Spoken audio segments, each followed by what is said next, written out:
Good evening students, कैसे हैं आप सब। होप आप सब बहुत अच्छे होंगे। चलिए हम अपने करंट अफेयर्स के क्लास को कंटिन्यू करते हैं।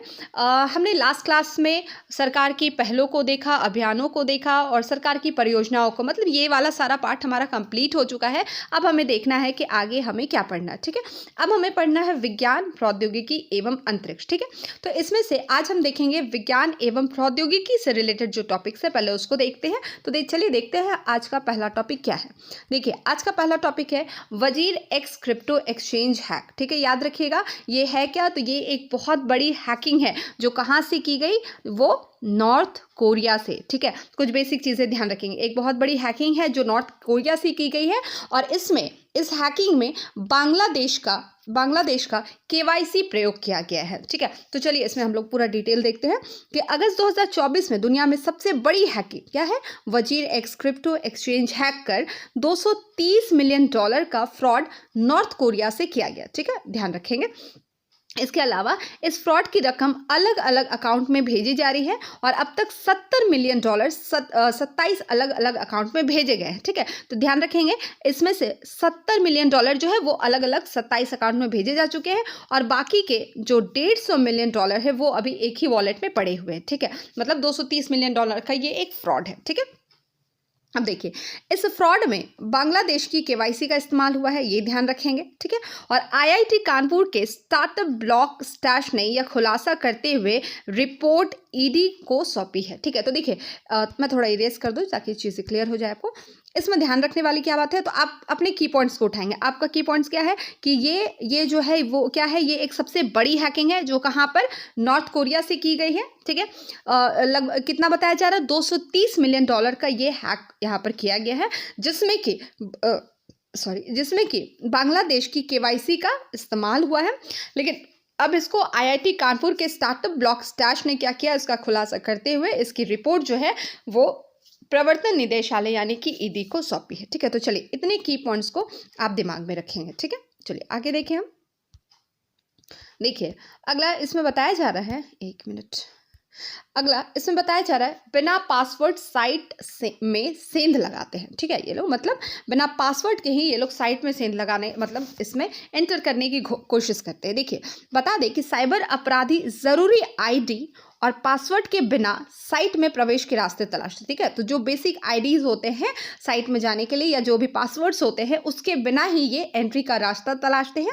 इसमें वे शॉर्टकट, वायरस आदि का इस्तेमाल करते हैं। ठीक है, और इस प्रयास में देखिए होता क्या है कि साइट हैक होने के बजाय कैश हो जाती है और अगर हैकर सफल हुए तो क्या होता है, साइट का कंट्रोल बिना पासवर्ड के ही क्या हो जाता है, उनके पास आ जाता है। ठीक है, और देखिए यहाँ पर बताया जा रहा है कि सभी तरह के साइबर फ्रॉड का माध्यम क्या है, इंटरनेट है, सबको पता है। और इनके यूजर्स को नेटिजन कहते हैं। और देखिए बताया जा रहा है कि नेटिजन की सावधानी से काफ़ी हद तक क्या हो सकता है, साइबर अपराध से बचा जा सकता है। ठीक है, तो ये आपका उस फ्रॉड से रिलेटेड, उस हैकिंग से रिलेटेड यहाँ पर उसके बारे में बातें दी गई थी। ठीक है, चलिए अगला देखिए। अगला टॉपिक है हमारा भारतीय अंतरिक्ष स्टार्टअप अग्निकुल ने दुनिया का पहला 3D printed rocket engine launch किया। तो देखिए यहीं पर आपका पहला फैक्ट बोलिए, आपका क्वेश्चन बोलिए निकल कर आ जाता है कि यहाँ पर क्या है। अगर आपको पूछे कि दुनिया का पहला 3D printed rocket engine launch किसने किया, तो आपको पता होना चाहिए भारतीय अंतरिक्ष स्टार्टअप अग्निकुल ने। ठीक है, तो यहीं पर आपका फैक्ट निकल कर आ जाता है। चलिए आगे देखते हैं हम।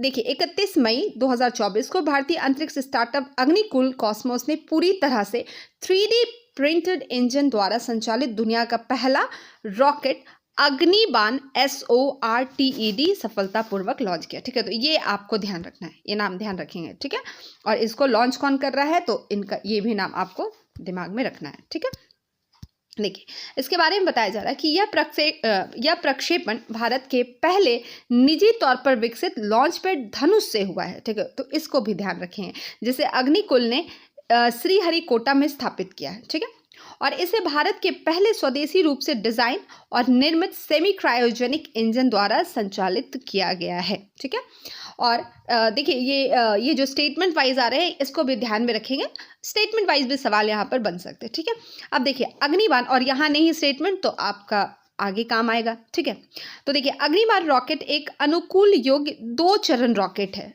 इसको हाईलाइट करिए, ठीक है। ये क्या है, 2 चरण रॉकेट है, ठीक है, जिसकी ऊंचाई लगभग कितनी है, 20 मीटर है, ठीक है। देखिए नॉर्मली हम कोई आंकड़ा पढ़ते हैं, डेटा पढ़ते हैं, वो याद रखने की ज़्यादा ज़रूरत नहीं होती है। हाँ, कहीं कहीं पर ज़रूरत भी होती है, लेकिन यहाँ पर जब इस तरह के आप साइंस टेक को पढ़ रहे हैं तो वहाँ पर आपको थोड़ा याद रखना होता है, ठीक है।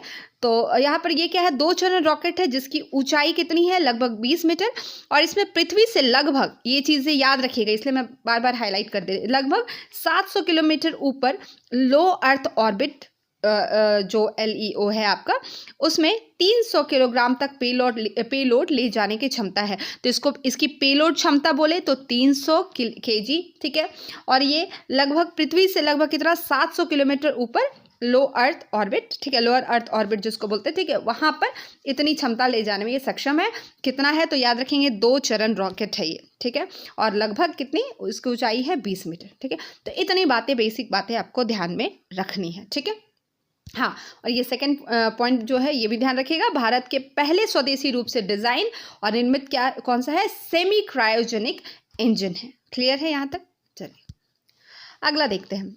अगला टॉपिक है हमारा, जापान में लॉन्च हुआ दुनिया का पहला 6G डिवाइस, ठीक है, जापान में लॉन्च हुआ पहला 6G डिवाइस। तो देखिए यहाँ पर भी वही क्वेश्चन आ रहा है कि पूछा जाएगा कि दुनिया का पहला 6G डिवाइस कहाँ पर लॉन्च हुआ, तो आप क्या कहेंगे, जापान में, ठीक है। तो जापान में क्या हुआ, पहला 6G डिवाइस लॉन्च हुआ। फिर उसी को आप रिपीट करें कि पहला 6G डिवाइस कहाँ हुआ, तो जापान में, ठीक है। तो ऐसे क्या होता है, चीज़ें याद हो जाती है, ठीक है। चलिए अब देखिए इसमें क्या बताया जा रहा है कि 20 मई 2024 को एक जापानी कंसोर्टियम ने दुनिया के पहले हाई स्पीड 6G डिवाइस के प्रोटोटाइप का क्या किया, अनावरण किया, जो बिजली की गति पर डेटा ट्रांसफर दरों का वादा करता है, ठीक है। तो ये ध्यान रखेंगे, ठीक है, कि बिजली की गति पर ये डेटा ट्रांसफर दरों का वादा करता है, ठीक है, और कहाँ पर, जापान में, ठीक है। देखिए ऐसी दुनिया में जहां गति और कनेक्टिविटी सर्वोच्च शासन करती है, अगली पीढ़ी की वायरलेस तकनीक की दौड़ एक नए मील के पत्थर पर पहुंच गई है, ठीक है। और यह अभूतपूर्व नवाचार पहले अकल्पनीय संभावनाओं के दायरे का द्वार खोलता है, ठीक है। तो ये इसके बारे में बताया जा रहा है, ठीक है। तो मतलब आप देख रहे हैं यहाँ पर, एक मिनट, हाँ देखिए यहाँ पर बताया जा रहा है क्या कि जो ये चीज़ें जो हो रही है, कनेक्टिविटी या फिर यहाँ तक जो पहुँच है, तो ये क्या होता है, ये मेनली अगली पीढ़ी का एक कहते हैं ना कि वायरलेस तकनीक की दौड़ एक नई मील के पत्थर के रूप में ये काम करती है, ठीक है। चलिए आगे देखिए, इसमें बताया जा रहा है कि इस 6G डिवाइस में, अच्छा ये ध्यान रखेंगे, देखिए 100 गीगाबाइट प्रति सेकेंड की डेटा ट्रांसमिशन दर है, ठीक है। और जो वर्तमान 5G तकनीक की क्षमताओं से 20 गुना अधिक है, ठीक है। तो वर्तमान जो 5G तकनीक की क्षमता है, ठीक है, उससे कितना अधिक है, 20 गुना अधिक है। और यह प्रोटोटाइप इंडोर में 100 गीगाहर्ट्ज फ्रीक्वेंसी और आउटडोर में 300 गीगाहर्ट्ज बैंड का उपयोग करके अभूतपूर्व कनेक्टिविटी गति की संभावनाओं को प्रदर्शित करता है, ठीक है। तो चलिए ये इसके बारे में दिया हुआ था, ठीक है। चलिए अगला देखते हैं हम। अगला है मेटा का उन्नत AI असिस्टेंट, ठीक है। तो देखिए क्या है ये, इसमें देखिए हाल ही में फेसबुक, इंस्टाग्राम और व्हाट्सएप की मूल कंपनी मेटा प्लेटफॉर्म्स ने अपने नए आर्टिफिशियल इंटेलिजेंस यानी AI असिस्टेंट मेटा AI की लॉन्च की घोषणा की, ठीक है। तो यहाँ पर एक मेटा AI की घोषणा की, ठीक है। अब देखिए कंपनी के नवीनतम AI मॉडल लामा 3 द्वारा संचालित मेटा AI को मेटा के लोकप्रिय सोशल मीडिया और मैसेजिंग प्लेटफॉर्म में एकीकृत किया गया है, ठीक है। तो ये याद रखेंगे कि कंपनी के नवीनतम AI मॉडल कौन, लामा 3 द्वारा संचालित मेटा AI, ठीक है। और इसका उद्देश्य उपयोगकर्ताओं को अत्यधिक बुद्धिमान और उपयोग में आसान AI अनुभव प्रदान करना है, ठीक है। चलिए आगे बढ़ते हैं। अगला टॉपिक है मलबा मुक्त अंतरिक्ष मिशन, ठीक है। देखिए यहाँ पर इसरो के अध्यक्ष S सोमनाथ ने अप्रैल 2024 में घोषणा की कि भारत का लक्ष्य 2030 तक मलबा मुक्त अंतरिक्ष मिशन हासिल करना है, ठीक है। तो देखिए हमने यहाँ पर तो हम पॉल्यूशन और ये सब की बात करते ही हैं, लेकिन यहाँ पर बात की जा रही है अंतरिक्ष में जो मलबा जमा हो गया है उसको मुक्त करने की बात की जा रही है। तो भारत का लक्ष्य एक रखा जा रहा है कि यहाँ पर हम 2030 तक मलबा मुक्त अंतरिक्ष मिशन को हासिल करेंगे, ठीक है। और इसरो अध्यक्ष द्वारा यह घोषणा हाल ही में आयोजित 42वीं अंतर एजेंसी अंतरिक्ष मलबा समन्वय समिति यानी IADC की वार्षिक बैठक में की गई थी, ठीक है। तो इसकी घोषणा इस यानी IADC की वार्षिक बैठक में की गई, ठीक है। और उन्होंने भविष्य के अंतरिक्ष प्रयासों के लिए इसरो की स्पष्ट रणनीति और सतत अंतरिक्ष अन्वेषण के प्रति इसकी प्रतिबद्धता पर जोर दिया, ठीक है। चलिए अगला देखिए हम दुनिया का सबसे शक्तिशाली लेजर, ठीक है। देखिए हाल ही में European union infrastructure extreme light infrastructure यानी ELI परियोजना का हिस्सा रोमानिया में एक अनुसंधान केंद्र ने दुनिया का सबसे शक्तिशाली लेजर विकसित किया। कहाँ पर? तो रोमानिया में, ठीक है। फ्रांसीसी कंपनी थेल्स ग्रुप द्वारा संचालित लेजर नोबेल पुरस्कार विजेता आविष्कारों का उपयोग करता है और स्वास्थ्य देखभाल और अंतरिक्ष अन्वेषण सहित विभिन्न क्षेत्रों में क्रांतिकारी प्रगति का वादा करता है, ठीक है। इस लेजर को रोमानियाई राजधानी बुखारेस्ट के पास एक अनुसंधान केंद्र में रखा गया है, ठीक है। तो ये रोमानिया आप ध्यान में रखेंगे, ठीक है। तो दुनिया का सबसे शक्तिशाली लेजर, ठीक है। चलिए अगला देखिए हम, अगला है भारत के परमाणु परीक्षण के 50 वर्ष, ठीक है। तो देखिए 50 वर्ष पूर्व भारत ने कब 18 मई 1974 में 1974 में राजस्थान के पोखरण में स्माइलिंग बुद्धा, आप लोगों ने पढ़ा भी होगा, याद होगा आप लोगों को, स्माइलिंग बुद्धा नामक ऑपरेशन के तहत अपना पहला परमाणु परीक्षण किया था। देखिए नाम कितना शानदार है, स्माइलिंग बुद्धा, ठीक है। और स्माइलिंग बुद्धा इस ऑपरेशन का कूट नाम था, ठीक है। तो ये ध्यान रखेंगे कि इसका 50 वर्ष अभी 18 मई को ये पूरा हो चुका है, ठीक है। और देखिए स्माइलिंग बुद्धा यानी पोखरण 1, पोखरण 2 भी हुआ था, ठीक है। तो भारत द्वारा किए गए प्रथम सफल परमाणु परीक्षण का कूट नाम है और यह संयुक्त राष्ट्र के 5 स्थायी सदस्यों के अतिरिक्त किसी अन्य देश यानी भारत द्वारा किया गया परमाणु हथियारों का पहला परीक्षण था, ठीक है। तो ये आपको मेनली जो बेसिक बात है वो आपको ध्यान रखना है कि अभी ये 50 वर्ष पूरा हो गया भारत का पहला परमाणु परीक्षण का, कब? 18 मई। तो आप डेट भी याद रखेंगे, इसको डेट के साथ याद रखेंगे, 18 मई 1974, ठीक है। चलिए इसमें देखिए बताया जा रहा है कि स्माइलिंग बुद्धा पोखरण 1, ठीक है, स्माइलिंग बुद्धा पोखरण 1 भारत द्वारा किए गए प्रथम सफल परमाणु परीक्षण का क्या है? कूट नाम है।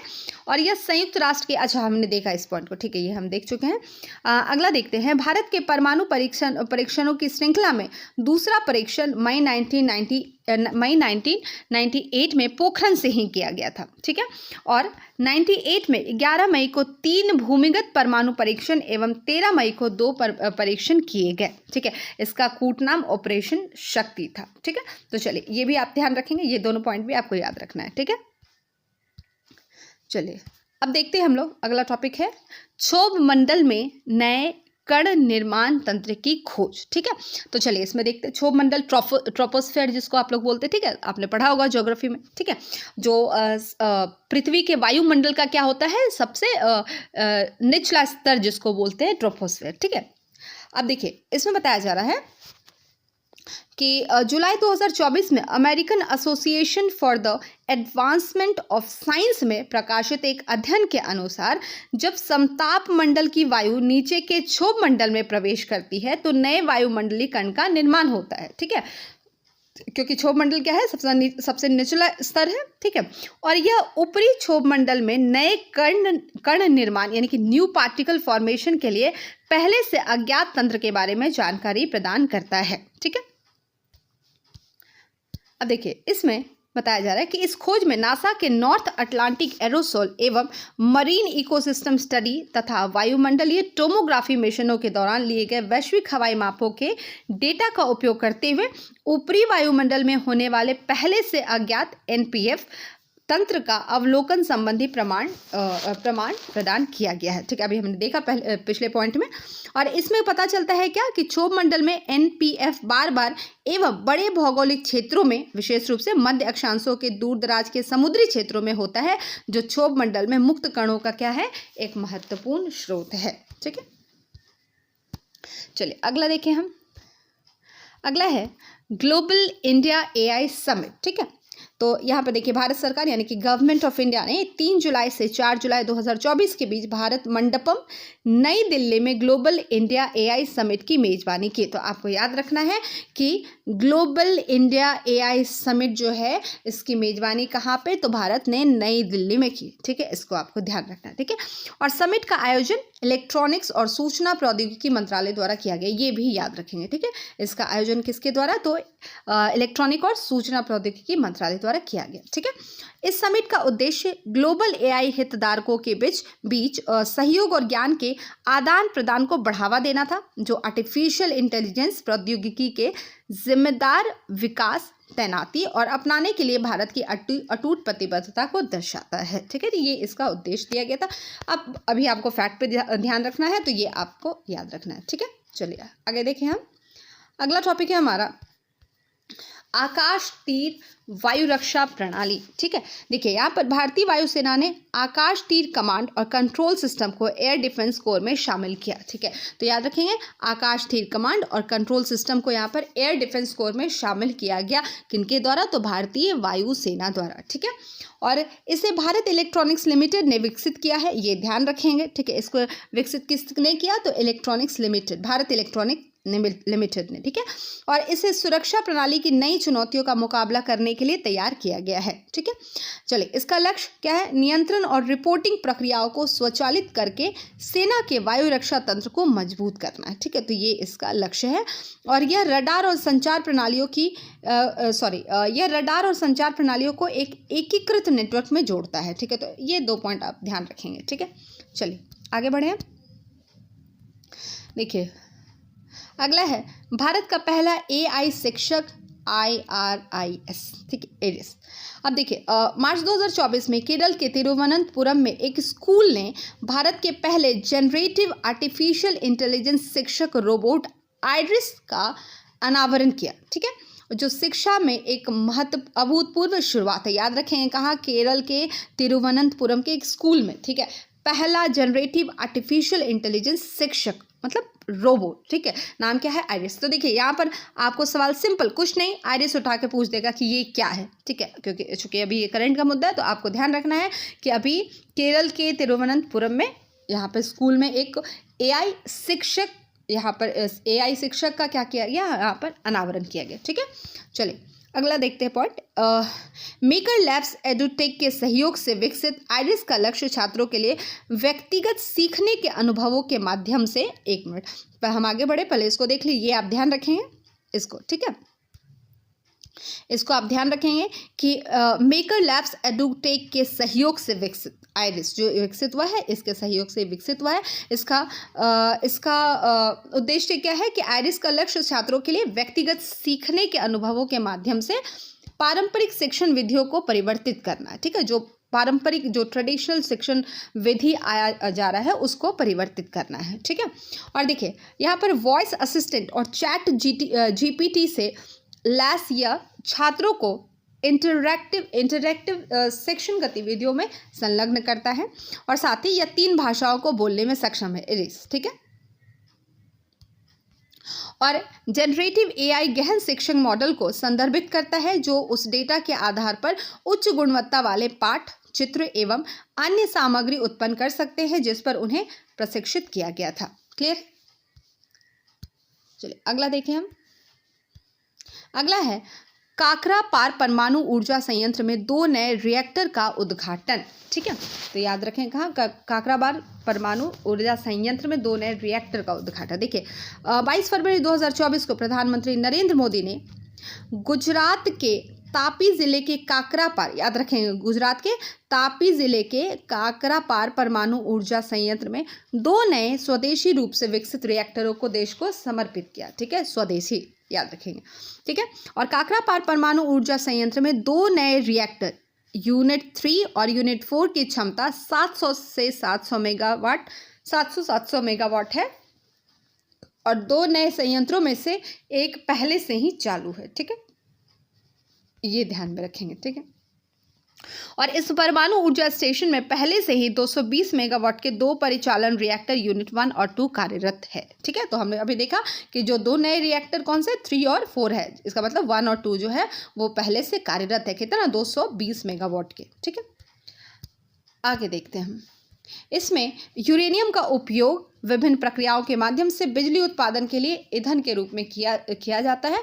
और 3 और 4 में 2 नए प्लांट 100% स्वदेशी है। किसमें 3 और 4 में जो 2 नए प्लांट है वो 100% स्वदेशी है। एक बार जब दोनों बिजली संयंत्र चालू हो जाएंगे तो बिजली संयंत्र की कुल बिजली उत्पादन क्षमता 1440 मेगावाट तक बढ़ जाएगी। ठीक है, चलिए आगे देखते हैं हम। आगे सेरेब्रल ऑर्गेनाइड। ठीक है, तो इसमें देखिए मार्च 2024 में कैलिफोर्निया विश्वविद्यालय के वैज्ञानिकों द्वारा प्रयोगशाला में एक मिनी ब्रेन विकसित किया गया। ठीक है, तो अब देखिए यहाँ पर इसको याद रखेंगे, आपको पूछा जाएगा बस एक लाइन में कि ये सेरेब्रल ऑर्गेनॉइड क्या है, तो आप एक शब्द में बोलेंगे ये मिनी ब्रेन है। ठीक है, सेरेब्रल, देखिए अगर आपने 10 तक बायो पढ़ाई होगा, आपको चीज़ें याद होगी, नहीं भी याद होगी तो हम इतना तो कनेक्ट कर ही सकते हैं, सेरेब्रल जो है वो इससे जुड़ा। ठीक है, तो चलिए मिनी ब्रेन है। ठीक है, अब देखिए इस शोध को सेल जर्नल पत्रिका में प्रकाशित किया गया है। ठीक है, तो इसको भी ध्यान रखेंगे। आगे देखते हैं, इसमें बताया जा रहा है कि इस शोध को सेल जर्नल पत्रिका में प्रकाशित किया गया। अच्छा, देखा हमने। और वैज्ञानिकों द्वारा विकसित मिनी ब्रेन को सेरेब्रल ऑर्गेनॉइड्स के रूप में जाना जाता है। तो ये दिमाग में होना चाहिए आपके। ठीक है, और इसका विकास स्टेम कोशिकाओं से किया जाता है। ठीक है, स्टेम कोशिकाओं से किया जाता है। और ये स्टेम कोशिकाएं या तो वयस्क मानव कोशिकाओं से ली जाती है या मानव भ्रूण उत्तक से ली जाती है। याद रखेंगे, या तो वयस्क मानव कोशिका से या फिर मानव भ्रूण उत्तक से ये ली जाती है। ठीक है, क्या चीज़? स्टेम कोशिका। ठीक है, और मिनी ब्रेन या ऑर्गेनॉइड का उपयोग अनुसंधान, दवा विकास और कंप्यूटर विज्ञान में भी उपयोगी हो सकता है। ठीक है, चलिए आगे देखिए। दिल्ली में टिश्यू कल्चर लैब की स्थापना। ठीक है, तो देखिए वन्यजीव विभाग दिल्ली के संकटग्रस्त या दुर्लभ देशी प्रजाति के वृक्षों की सैंपलिंग के लिए टिश्यू कल्चर लैब स्थापित कर रहा है। तो किसके लिए? जो दिल्ली के संकटग्रस्त और दुर्लभ देशी प्रजाति के वृक्ष है उनकी सैंपलिंग के लिए यहाँ पर क्या किया जा रहा है? टिश्यू कल्चर लैब स्थापित किया जा रहा है। तो ये क्यों स्थापित किया जा रहा है ये आपको याद रखना है। दूसरा, आप ये बात याद रखेंगे कि टिश्यू कल्चर लैब जो है वो कहाँ पर स्थापित किया जा रहा है? तो दिल्ली में। क्लियर है यहाँ तक? ठीक है, और कारण भी याद रखेंगे। और यह टिश्यू कल्चर लैब असोला भट्टी वन्यजीव अभ्यारण्य में स्थापित की जाएगी। तो आपको ये ज़्यादा याद, चलिए ये अगर याद रहेगा ही रहेगा, लेकिन फिर भी आपको यहाँ तक याद रखना है, असोला भट्टी वन्यजीव अभ्यारण्य में ये कल्चर लैब स्थापित किया जाएगा। ठीक है, इसका उद्देश्य क्या है कि नियंत्रित वातावरण में लुप्त प्राय दिल्ली के पेड़ों को उगाने में, अभी हमने पहले पॉइंट में देखा यहाँ पर लुप्त प्राय दिल्ली के पेड़ों को उगाने में मदद करना और ऐसे पौधों को पुनर्जीवित करना है जिनके बीज बड़ी मात्रा में अब उपलब्ध नहीं है, मतलब अब वो विलुप्त के कगार पर है। तो उन सबको क्या करना है, उनके लिए यहाँ पर इसको इस कल्चर को लाया जा रहा है। ठीक है, चलिए आगे देखें हम। अगला है इंडिया आर्टिफिशियल इंटेलिजेंस मिशन। ठीक है, चलिए इसको देख लेते हैं हम लोग। क्या है ये? 7 मार्च 2024 भारत सरकार ने इंडिया आर्टिफिशियल इंटेलिजेंस मिशन को मंजूरी प्रदान की। यह मिशन सार्वजनिक और निजी क्षेत्रों में रणनीतिक कार्यक्रमों और साझेदारी के जरिए एआई नवाचार को उत्प्रेरित करने वाला एक बड़ा इकोसिस्टम स्थापित करेगा। ठीक है, तो ये याद रखिएगा। ठीक है, और इसके माध्यम से देखिए कंप्यूटिंग तक पहुंच के लोकतंत्रीकरण, डेटा गुणवत्ता में सुधार, स्वदेशी एआई क्षमताओं का विकास करना है। ठीक है, चलिए अगला देखते हैं हम। अगला है high altitude pseudo satellite vehicle HAPS। ठीक है, हैप्स। ठीक है, देखिए फरवरी 2024 में बंगलुरु स्थित नेशनल एरोस्पेस लेबोरेटरीज यानी NAL द्वारा नई पीढ़ी के आभासी मानव रहित हवाई वाहन यानी UAV के एक प्रोटोटाइप हैप्स का सफल परीक्षण किया गया। याद रखेंगे, बेंगलुरु स्थित कहाँ पर? नेशनल एरोस्पेस लेबोरेटरीज द्वारा। ठीक है, ये आपको ध्यान रखना है। अब देखिए यह सामान्य UAV से अलग है। ठीक है, पूर्णतः सौर ऊर्जा से संचालित यह UAV महीनों तक हवा में रह सकता है। तो याद रखिएगा ये पूर्णतः किससे संचालित होता है? तो सौर ऊर्जा से, जो सोलर एनर्जी है उससे। ठीक है, और उसके बाद ये क्या होता है? महीनों तक ये हवा में रह सकता है। ठीक है, मानव रहित हवाई वाहन। ठीक है, अब देखिए, जिसको आप लोग कहते हैं अनमैन्ड एयर व्हीकल, ठीक है। अब देखिए, यह ज़मीन से लगभग 20 किलोमीटर की ऊंचाई तक उड़ान भर सकता है, याद रखेंगे, ठीक है, स्टेटमेंट वाइज में पूछे जा सकते हैं। और इस वर्ग के यूएवी को हैप्स या उच्च ऊंचाई वाले आभासी उपग्रह वाहन या हेल कहा जाता है। क्लियर? चलिए आगे देखते हैं। अगला है भारत की पहली हाइपर वेलोसिटी एक्सपेंशन टनल परीक्षण, ठीक है। देखिए, फरवरी 2024 में भारतीय प्रौद्योगिकी संस्थान कानपुर, ठीक है, यानी कि आईआईटी कानपुर द्वारा भारत की पहली hyper velocity expansion tunnel test सुविधा की सफल स्थापना और परीक्षण किया गया। अब क्या याद रखेंगे कि ये जो भारत की पहली हाइपर वेलोसिटी एक्सपेंशन टनल परीक्षण है, ये किसके द्वारा ये किया गया? तो आपको याद रखना है आईआईटी कानपुर, ठीक है, ध्यान रखेंगे। ऑप्शन भी आपको देगा तो सारा आईआईटी ही देगा, ताकि आप वहां पर फंस जाए, तो याद रखिएगा कानपुर, ठीक। चलिए इसमें देखिए अगला पॉइंट, इस सुविधा के विकास को 2018 में 4.5 करोड़ रुपए की राशि के साथ विज्ञान और प्रौद्योगिकी विभाग यानी डीएसटी के विज्ञान और प्रौद्योगिकी बुनियादी ढांचे में सुधार के लिए फंड द्वारा समर्थित किया गया था, ठीक है, फीस, ठीक है। तो आपको ये रटना नहीं है, इसमें आपको नहीं फंसना है, ठीक है। और इसे आईआईटी कानपुर के एरोस्पेस इंजीनियरिंग विभाग में हाइपरसोनिक प्रायोगिक एरोडायनेमिक्स प्रयोगशाला द्वारा विकसित किया गया, ठीक है। और इसे A2 नाम दिया गया, ये ध्यान रखेंगे, ठीक है, इसे A2 नाम दिया गया, जिसका उपनाम जिगरथंडा, ठीक है, और यह 24 मीटर लंबी है, ठीक है। तो ये थर्ड पॉइंट इंपॉर्टेंट हो जाएगा, इसको आप याद रखेंगे, ठीक है। इसको A2 नाम दिया गया, इसका उपनाम जिगरथंडा, और ये 24 मीटर क्या है, लंबी है, ठीक है। आगे बढ़े, आगे देखिए, इसमें यह वायुमंडलीय प्रवेश के दौरान आने वाली हाइपरसोनिक स्थितियों का अनुकरण करते हुए 3 से 10 किलोमीटर प्रति सेकंड के बीच उड़ान गति उत्पन्न करने में सक्षम है, ये ध्यान रखेंगे। और इस परीक्षण सुविधा के कार्यान्वयन से अधिक एरोस्पेस इंजीनियरों और शोधकर्ताओं को हाइपरसोनिक अनुसंधान करने में क्या करेगी, इसमें सहायता मिलेगी, ठीक है। चलिए, तो हमने विज्ञान और प्रौद्योगिकी देखा, अब हमें देखना है अंतरिक्ष, ठीक है। तो अंतरिक्ष में पहला टॉपिक देख लें हम। पहला टॉपिक सुनीता विलियम्स और वुच विल्मोर। यहाँ पर देखिए, भारतीय सुनीता विलियम्स को तो आप सभी जानते ही हैं। अब देखिए, यहाँ पर भारतीय मूल की अंतरिक्ष यात्री सुनीता विलियम्स अपने सही यात्री वुच विल्मोर के साथ अंतरिक्ष में फंसी है। तो ये खबर कई दिनों से चल रही है, आपने देखा भी होगा, है ना। और वह बोइंग स्टारलाइनर अंतरिक्ष यान में सवार होकर जून 2024 को अंतर्राष्ट्रीय अंतरिक्ष स्टेशन गई थी, ठीक है। तो आपको याद रखना, ये फंसी हुई है तो पता ही है, लेकिन याद रखिए किससे गई थी, तो वो बोइंग स्टारलाइनर अंतरिक्ष यान में सवार होकर, ठीक है। और देखिए, उनका मिशन 10 दिनों तक का था। आपने अभी सोशल मीडिया पर काफ़ी फ़ोटो भी उनका हाईलाइट हुआ है, उनका हेल्थ भी आप लोगों ने देखा होगा कि उनका हेल्थ कैसा हो गया, ठीक है। लेकिन स्टारलाइनर में खराबी आने से उसकी वापसी अटक गई है। मतलब स्टारलाइनर क्या, जो जिससे वो गई थी, जो अंतरिक्ष यान था जिनसे वो गई थी, वही खराब हो गया, जिसके कारण वो वहाँ पर अटक गई है। और अभी 6 महीने तक उन्हें अंतरिक्ष में रहना पड़ सकता है। तो आप देख रहे हैं, कब, जून 2024 में गई थी, ठीक है।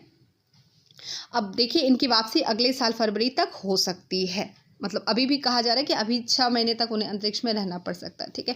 तो अब कहाँ 10 दिन के लिए गई हुई थी और ये कहाँ पर यहाँ आकर फंस चुकी है, ठीक है। तो उनके साथ याद रखिएगा, चूंकि सुनीता विलियम्स काफ़ी फेमस यहाँ पर सोशल मीडिया पर भी हम देख रहे हैं, लेकिन उनके साथ बुच विल्मोर भी थे, ठीक है। तो आपको याद रखना, जो उनके सहयात्री थे, ठीक है। चलिए अगला देखें हम। अगला है नोवा विस्फोट, नोवा एक्सप्लोजन। देखिए, यहाँ पर खगोल शास्त्रियों के अनुसार इस वर्ष सितंबर में पृथ्वी से 3000 प्रकाश वर्ष दूर टी कोरोना बोरेलिस में नोवा विस्फोट की संभावना है, ठीक है। कहाँ पर, टी कोरोना बोरेलिस में, पृथ्वी से कितना, 3000 प्रकाश वर्ष दूर, ठीक है। और इस घटना को जीवन चक्र में एक बार होने वाली परिघटना माना जाता है, ठीक है। चलिए नोवा विस्फोट देखते क्या है। नोवा विस्फोट एक तारे के विस्फोट की नाटकीय घटना है, ठीक है। जब वह तारा समीप स्थिति किसी अन्य तारे के साथ संपर्क में आता है, तब ये घटना, इसके बारे में ये बताया जा रहा है, ठीक है। और यह एक ही प्रणाली में दो निकट स्थित तारों के नष्ट होने की लंबी व धीमी प्रक्रिया में बार बार होने वाली परिघटना को क्या करता है, ये दर्शाता है। और जिस तारा प्रणाली में नोवा की परिघटना हो रही है उसे टी कोरोना बोरेलिस या ब्लेज स्टार के नाम से भी जाना जाता है। ठीक है, तो ये नाम आप ध्यान रखें, हमने देखा है टी कोरोना बोरेलिस, ठीक है, बोरेलिस या फिर ब्लेज स्टार के नाम से भी ये जाना जाता है। क्लियर है? आगे देखिए, नेक्स्ट है जियो स्टेशनरी ऑपरेशनल एनवायरमेंटल सैटेलाइट। ठीक है, गोज यू, ठीक है, GOES, ठीक है, जियो स्टेशनरी ऑपरेशनल एनवायरमेंटल, ठीक है, सैटेलाइट। ठीक है, फुल फॉर्म में ध्यान रखेंगे, पूछता है। ठीक है, देखिए हाल ही में national aeronautics and space administration NASA ने गोज यू जो हमने फुल फॉर्म देखा, ठीक है, गोज यू को संयुक्त राज्य अमेरिका के फ्लोरिडा में नासा के कैनेडी स्पेस सेंटर में लॉन्च कॉम्प्लेक्स 39A से space x falcon heavy rocket पर सफलतापूर्वक लॉन्च किया गया। तो ये आप ध्यान रखेंगे, ठीक है, इसके द्वारा यहाँ पर क्या है, स्पेस सेंटर में लॉन्च कॉम्प्लेक्स 39A से space x falcon heavy rocket पर इसको लॉन्च किया गया सफलतापूर्वक, जो NOAA यानी कि राष्ट्रीय महासागरीय और वायुमंडलीय प्रशासन के लिए उन्नत वेदर सैटेलाइट की गोज आर श्रृंखला का चौथा और अंतिम सैटेलाइट है। ठीक है, तो यहाँ से आपको ध्यान रखना है। ठीक है, आगे देखें हम, इसमें यह उपग्रह देश के पूर्वानुमान संबंधी बुनियादी ढांचे के 11 बिलियन अमेरिकी डॉलर के उन्नयन का हिस्सा है। ठीक है, और goes you geostationary orbit पृथ्वी से लगभग 22,200 मील ऊपर में पहुंचने पर इसका नाम बदलकर गोज 19 कर दिया जाएगा। ठीक है, तो ये वाला पॉइंट आप थोड़ा ध्यान रखेंगे कि यहाँ पर जाने पर, इतनी दूर पर जाने पर इसका नाम गोज 19 कर दिया जाएगा। क्लियर? चलिए आगे देखते हैं हम। आगे पॉइंट दिया गया कि नया सैटेलाइट गोज पूर्व स्थान पर चला जाएगा और 2025 के मध्य में गोज 16 की जगह लेगा। ठीक है, अब देखिए यह उत्तरी अमेरिका मध्य और दक्षिणी अमेरिका, कैरिबिया और अटलांटिक महासागर से लेकर अफ्रीका के पश्चिमी तट तक के वेदर की निगरानी करेगा। ठीक है, ये ध्यान रखेंगे।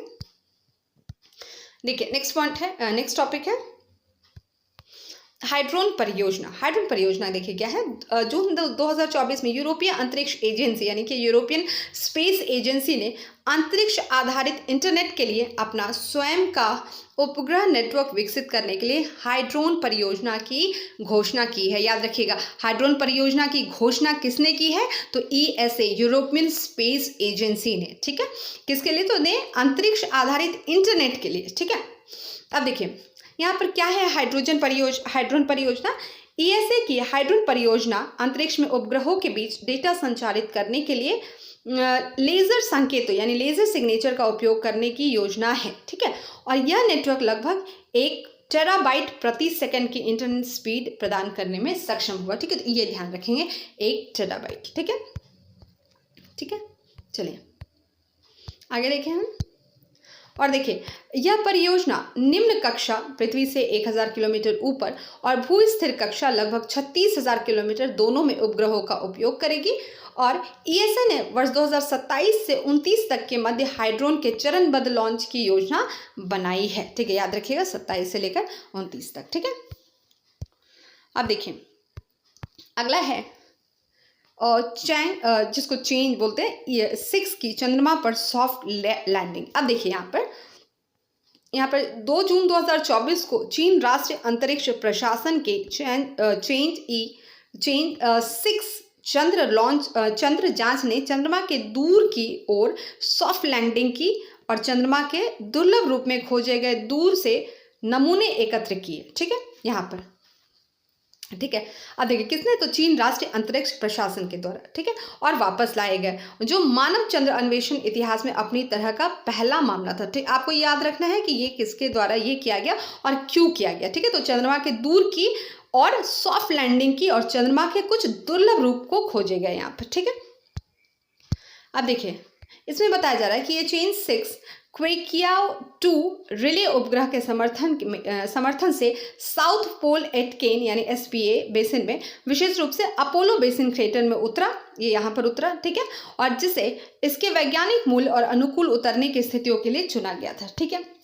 और चीन चंद्रमा के दूर के हिस्से पर सॉफ्ट लैंडिंग करने वाला एकमात्र देश है। और आप इसको चैंग ई बोलिए या चेंज, वो लोग जैसे इसको प्रोनाउंसिएशन इसका करते होंगे।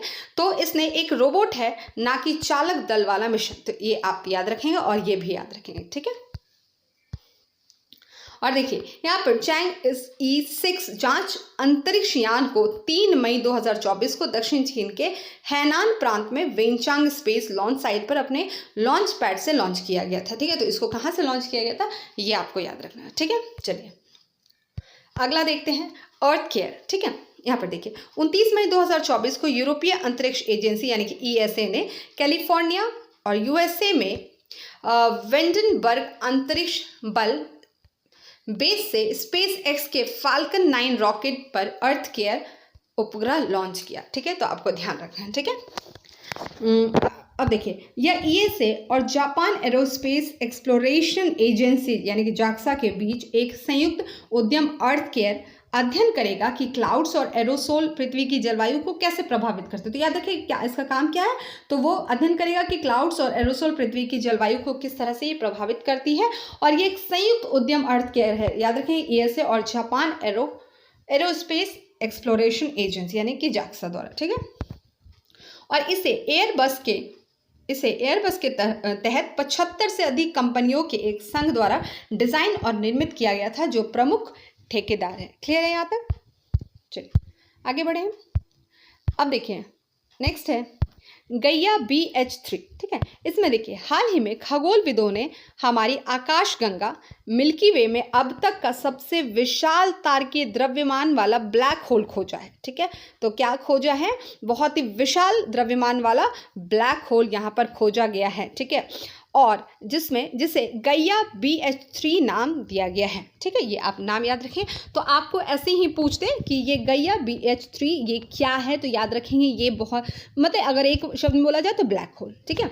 अब देखिए यह ब्लैक होल पृथ्वी से लगभग 2000 प्रकाश वर्ष दूर एक्विला नक्षत्र में स्थित है, जो इसे हमारे ग्रह का दूसरा सबसे बड़ा निकटतम ज्ञात ब्लैक होल है, ठीक है। तो ये ध्यान रखेंगे, जो हमारे ग्रह का दूसरा सबसे निकटतम ज्ञात ब्लैक होल, मतलब जो अभी यहाँ पर इसलिए लिख दिया है ज्ञात ब्लॉक है, तो क्योंकि अभी तक हम जो जान पाए हैं उसमें, ठीक है। और यह खोज यूरोपीय अंतरिक्ष एजेंसी के गैया मिशन के डेटा का विश्लेषण करके की गई थी, जिसने ब्लैक होल के पास एक तारे को डगमगाते हुए पाया, जो इसकी उपस्थिति का संकेत देता था, ठीक है। तो आप ये याद रखेंगे, ठीक है, कि ये है क्या। अब देखिए नेक्स्ट है टाटा एडवांस सिस्टम लिमिटेड का TSAT-1A उपग्रह। देखिए यहाँ पर अप्रैल 2024 में, मैं शॉर्ट में बोल रही हूँ, ठीक है, TASL ने अपने सब मीटर रेजोल्यूशन ऑप्टिकल उपग्रह TSAT-1A की अंतरिक्ष में सफल तैनाती की घोषणा की। किसने, तो इसने, ठीक है। और इस उपग्रह को SpaceX के फाल्कन 9 रॉकेट द्वारा बैंड वैगन 1 मिशन के हिस्से के रूप में 7 अप्रैल 2024 को अमेरिका के फ्लोरिडा स्थित कैनेडी स्पेस सेंटर से प्रक्षेपित किया गया। तो देखिए अभी तक आप जो भी इसमें पढ़ रहे हैं, तो आप क्या करेंगे, देखिए बहुत सारे यहाँ पर आप उपग्रह देखेंगे, अभी आगे भी और पढ़ेंगे बहुत सारी चीज़ें।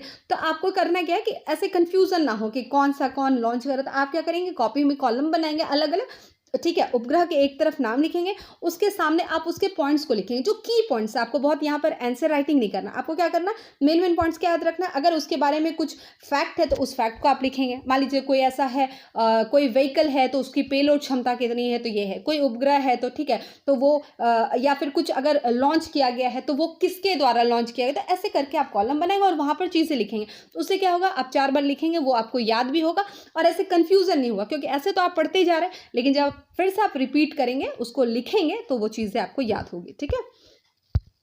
देखिए और इसमें बता दें कि TASL द्वारा TSAT-1A सैटेलाइट का निर्माण लैटिन अमेरिकी कंपनी सैटेलॉजिक इंक के सहयोग से किया गया। क्लियर है। और कर्नाटक में TSL के वेमागल सुविधा केंद्र में स्थित असेंबली, इंटीग्रेशन और टेस्टिंग प्लांट में असेंबल किया गया था। और यह उपग्रह भारतीय अंतरिक्ष क्षेत्र के लिए एक महत्वपूर्ण उपलब्धि है। ठीक है।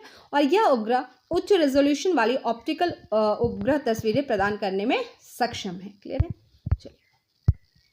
नेक्स्ट देखिए, नेक्स्ट है पुनः प्रयोग योग्य प्रक्षेपण यान RLV पुष्पक। ठीक है, ठीक है। तो आपको अगर पूछा जाए, मान लीजिए सिर्फ पुष्पक ही दे दे कि ये पुष्पक क्या है, ठीक है, तो ये क्या है RLV, मतलब जिसको पुनः प्रयोग। ठीक है। अब देखिए, भारतीय अंतरिक्ष अनुसंधान संगठन यानी इसरो ने देश के पहले पुनः प्रयोग योग्य प्रक्षेपण यान RLV LEX-3 पुष्प विमान का सफल परीक्षण किया। ठीक है। अब देखिए, इसका परीक्षण कर्नाटक के, देखिए जैसे मैंने बोला कि इस तरह के सवाल रहते हैं तो कहाँ से परीक्षण किया गया, कहाँ से क्या किया गया, तो इसका परीक्षण कर्नाटक के चित्रदुर्ग में वैमानिकी परीक्षण रेंज में किया गया। और यह इसरो की RLV लैंडिंग प्रयोग की तीसरी श्रृंखला है, ये भी याद रखेंगे। ठीक है, श्रृंखला। और यह यान RLV की उच्च गति लैंडिंग स्थितियों के प्रयोग के लिए सक्षम है। और इस मिशन को विक्रम साराभाई अंतरिक्ष केंद्र यानी VSSC ने लिक्विड प्रोपल्शन सिस्टम सेंटर और इसरो इनर्शियल सिस्टम यूनिट के साथ मिलकर पूरा किया है। ठीक है। और देखिए इसलिए ये सारे पॉइंट्स क्या है कि एक बार में आपको याद नहीं होंगे, इसको लिखिए। मैं फिर बोल रही हूँ कि इसको लिखिए, तब चीज़ें आपको इजीली याद हो जाएगी। आप 4 बार लिखेंगे तो आपके दिमाग में वो सबकॉन्शियस माइंड में चला जाएगा। ठीक है। और देखिए, यह एक ऑटोमेटेड रीयूजेबल लॉन्च व्हीकल है। ठीक है, RLV। ठीक है, हमने हिंदी में देखा इसको यहाँ पर। और इस विमान का नाम भगवान राम द्वारा श्रीलंका से अयोध्या लौटते समय उपयोग किए गए पुष्पक विमान के नाम पर रखा गया, इसलिए इस रीयूजेबल लॉन्च व्हीकल यानी RLV को क्या कहा गया, पुष्पक विमान। ठीक है, मतलब एक यहाँ पर कहानी जोड़कर कि ये भगवान राम जो है वो अयोध्या लौटे थे इसी पुष्पक विमान से। आपने देखा होगा रामायण में, ठीक है, या फिर आपने पढ़ा होगा। चलिए आगे देखें, हम आगे है भारत की अग्नि प्राइम मिसाइल। ठीक है, देखिए अप्रैल 2024 में भारत ने नई पीढ़ी की बैलिस्टिक मिसाइल अग्नि प्राइम का ओडिशा के तट पर डॉक्टर APJ अब्दुल कलाम द्वीप में सफलतापूर्वक परीक्षण किया। ये याद रखेंगे, पूरा का पूरा पॉइंट आपको याद होना चाहिए। ठीक है, यहाँ पर जो ये परीक्षण किया गया कहाँ पर, तो बैलिस्टिक मिसाइल अग्नि प्राइम का कहाँ, उड़ीसा के तट पर। कौन सा द्वीप, APJ अब्दुल कलाम द्वीप में। ठीक है। और देखिए, इसका संचालन सामरिक बल कमान SFC और रक्षा अनुसंधान एवं विकास संगठन यानी DRDO द्वारा संयुक्त रूप से किया गया। तो ये भी याद रखेंगे कि इसको संयुक्त रूप से किसके द्वारा इसको संचालित किया गया, तो SFC और DRDO द्वारा। क्लियर है। और देखिए, इसमें बता दें कि यह लॉन्च भारत के मिशन दिव्यास्त्र कार्यक्रम के हिस्से के रूप में उसके रणनीतिक लक्ष्यों के अनुरूप है, जो दुर्जय रणनीतिक क्षमताओं वाले देश के मध्य अपनी स्थिति को और मजबूत करता है। क्लियर है। चलिए आगे देखते हैं। अगला देखिए, मिशन गगनयान के लिए चयनित अंतरिक्ष यात्री। तो मिशन गगनयान के लिए यहाँ पर अंतरिक्ष यात्री चयन कर लिए गए हैं। तो देखिए कौन है, तो देखिए गगनयान मिशन में शामिल 4 एस्ट्रोनॉट्स के नाम का हाल ही में ऐलान हो गया है। 12 लोगों को सितंबर 2019 में बेंगलुरु में हुए पहले चरण के चयन में सफलता मिली थी। ये पहले चरण की बात की गई। और कई चरणों के चयन के बाद IAM इसरो ने अंतिम 4 लोगों को चुना। ठीक है। अब देखिए वो 4 लोग कौन है, नाम याद रखिएगा। ठीक है, प्रशांत बालकृष्ण नायर, अंगद प्रताप, अजीत कृष्णन और विंग कमांडर शुभांशु शुक्ला। ठीक है, तो आप कुछ भी आप याद रख लीजिए, आपको ये 4 नाम याद रखना। मान लीजिए इसमें से पूछा जाएगा कि हाँ क्या इसमें से ये लोग कौन शामिल है। ठीक है, किनको यहाँ पर चुना गया। ठीक है। और देखिए, भारत का पहला मानव अंतरिक्ष मिशन गगनयान लॉन्च होने वाला है। ठीक है, देखिए 1 मिनट। ठीक है, यहाँ पे भारत का पहला मानव अंतरिक्ष यान मिशन गगनयान लॉन्च होने वाला है। PM ने जब 2018 में भारत के पहले मानव अंतरिक्ष मिशन गगनयान की घोषणा की थी, तब से संभावित अंतरिक्ष यात्रियों के नामों पर सस्पेंस बना हुआ था, जो कि अब यहाँ पर हट गया। ठीक है, कब लॉन्च होगा गगनयान मिशन, तो यहाँ पर इसरो का गगनयान मिशन कब, साल 2025 तक लॉन्च होगा। हालांकि इसके शुरुआती चरणों को 24 तक पूरा किया जा सकता है और इसमें 2 मानव रहित मिशन को अंतरिक्ष में भेजना शामिल है। जब ये मिशन सफल होंगे तब उसके बाद ही एस्ट्रोनॉट को अंतरिक्ष में भेजा जाएगा। ठीक है, तो जो पहले ये यहाँ पर मानव रहित मिशन को ये लोग इम्प्लीमेंट करेंगे, उसके बाद ही जो एस्ट्रोनॉट चुने गए हैं उनको वहाँ पर भेजा जाएगा। क्लियर है? नेक्स्ट देखिए, भारत का पहला निजी सब मीटर रेजोल्यूशन निगरानी उपग्रह, ठीक है, TSAT-1A, ठीक है। देखिए 8 अप्रैल 2024 को टाटा एडवांस सिस्टम लिमिटेड ने उच्च रेजोल्यूशन उपग्रह TSAT-1A को पृथ्वी की निचली कक्षा में स्थापित किया। तो TSAT-1A क्या है? भारत का पहला निजी सब मीटर रेजोल्यूशन निगरानी उपग्रह, ठीक है। अब देखिए इसमें इसके बारे में बताया जा रहा है कि इस उपग्रह को 7 अप्रैल 2024 को स्पेस एक्स के रॉकेट फाल्कन 9 द्वारा केनेडी स्पेस सेंटर फ्लोरिडा से लॉन्च किया गया था। ठीक है, देखिए फिर इस तरह का आ गया, तो इसलिए आप कॉलम बनाएंगे तो आपको चीज़ें याद रहेगी, लिखा हुआ रहेगा। ठीक है, और क्या होगा, कॉलम बनाने से क्या होगा कि लास्ट आवर में कि अब आप जाने वाले हैं, मान लीजिए समय बहुत नज़दीक आ गया, बहुत ज़्यादा, तब आप क्या करेंगे, एक क्विक रिवीजन कर सकते हैं। आपको ये पूरा डिटेल या पूरे मैगजीन को या पूरा PDF आपको देखने की ज़रूरत नहीं पड़ेगी। आप क्या करेंगे, इन शॉर्ट तुरंत निकाला और टू दी पॉइंट पढ़ा। ठीक है, और इसमें बता दें कि स्पेस एक्स अमेरिकी उद्योगपति एलन मस्क के स्वामित्व वाली कंपनी है। ठीक है, ये पता ही है। और टाटा एडवांस सिस्टम लिमिटेड ने TSAT-1A को दुनिया के उच्च रेजोल्यूशन उपग्रह इमेजरी के अग्रणी प्रदाता सेटेलॉजिक के सहयोग से बनाया और यह पृथ्वी की निगरानी करने वाला भारत का पहला निजी उपग्रह है। हमने देखा है इसके टॉपिक में ही देखा हमने इसको। चलिए अगला देखें हम। अगला है इनसेट 3DS सैटेलाइट। ठीक है, यहाँ पे देखिए 17 फरवरी 2024 को Indian space research organisation ISRO ने इनसेट 3DS सैटेलाइट को श्रीहरिकोटा के सतीश धवन स्पेस सेंटर से लॉन्च किया। ये यहाँ से लॉन्च किया जा रहा है। ठीक है, और विदित होगी यह 1 जनवरी 2024 को PSLV C58 एक्सपोसेट मिशन की लॉन्चिंग के बाद 24 में यानी 2024 में इसरो का यह दूसरा मिशन है। मतलब पहला ये था 1 जनवरी 2024 को। ठीक है, और इस सीरीज का आखिरी सैटेलाइट इनसेट 3D 8 सितंबर 2016 को लॉन्च किया गया था। ठीक है, अब देखिए इसके बारे में बताया गया कि इनसेट 3DS सैटेलाइट 10 वर्ष तक भारत को मौसम की सटीक जानकारी देगा। ठीक है, और इनसेट 3DS सैटेलाइट तीसरी पीढ़ी का अपग्रेडेड डेडिकेटेड मौसम विज्ञान उपग्रह है। तो देखिए ये सब पॉइंट याद रखेंगे, यहाँ पर भी आपको स्टेटमेंट वाइज पूछ सकता है। ठीक है, और इस उपग्रह का उद्देश्य पृथ्वी की सतह और समुद्री अवलोकनों के अध्ययन को बढ़ावा देना है। ठीक है, तो ये इनसेट 3DS के बारे में दिया गया। ठीक है, चलिए आज के लिए इतना ही, फिर नेक्स्ट क्लास में मिलेंगे कुछ नए टॉपिक के साथ। तब तक के लिए thank you, have a nice day.